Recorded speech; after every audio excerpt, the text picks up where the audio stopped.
இல்லை, பொதுவாக நம்ம தமிழ் சினிமாக்கள்லையோ இந்திய சினிமாக்கள்லையோ பெண்களுக்கு கிரிட்டிக்கல் திங்கிங் இல்லை அப்படின்ற மாதிரியே கேரக்டரைஸ் பண்ணுவானுங்க. ரீசெண்டாக இந்த மகான் அப்புறம் ரெட்ரோ இந்த படங்கள்லாம் பிளாக் அண்ட் ஒயிட்டாக மட்டும் தான் பெண்கள் யோசிப்பாங்க. வேறு எங்கேயுமே நேரத்துக்கு ஏற்ற மாதிரி அவங்களுக்கு யோசிக்க தெரியாது அப்படின்ற மாதிரி கேரக்டரைஸ் பண்ணியிருப்பாங்க.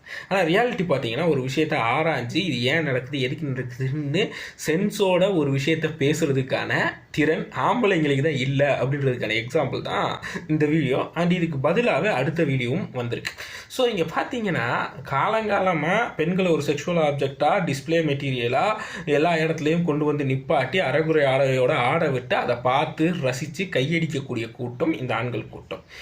இந்த காசு கொடுத்து அவங்கள கூட்டு வந்து ஆட வச்சுட்டேன் அப்படின்ற ஒரே காரணத்துக்காக ஊரில் இருக்க சின்ன பசங்க இல்லை தன்னோட பொண்டாட்டி பிள்ளைங்க இருக்காங்கன்றது கூட கன்சிடர் பண்ணாமல் வெக்கமே இல்லாமல் போயிட்டு அவங்கள செக்ஷுவலைஸ் பண்ணி ஹராஸ் பண்ணி டான்ஸ் ஆடக்கூடிய இந்த ஆண்கள் தான் காலகாலமாக இந்த செக்ஷுவலைசேஷனையும் ஹராஸ்மெண்ட்டையும் நார்மலைஸ் பண்ணி அடுத்த தலைமுறைக்கு கடத்துறது.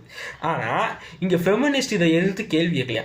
நைட்டு போய் கையடிக்கிறதுக்காக இதை உட்காந்து வேடிக்கை பார்த்துட்டு இருக்கிற இந்த ஆண்கள் இருக்கானுங்கல்ல, அவங்க யாரும் சின்ன பிள்ளை இப்படி போய் பண்ணுறானே அப்படின்னு அவனை தடுக்கிறதுக்கு ஒருத்தனும் வரலையே.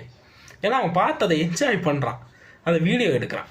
ஸோ இங்கே பிரச்சனை ஆம்பளைங்க கிட்ட இருக்குது. இந்த செக்ஷுவலைசிங் ஹராஸ்மெண்ட்டை நார்மலைஸ் பண்ணி அந்த பையனுக்கு இது சரிதான் நம்ப வச்சு அவனை சொல்லி கொடுத்துட்ருக்க இந்த ஆண் சமூகம் திருந்த வரைக்கும் ஃபெமினிசம்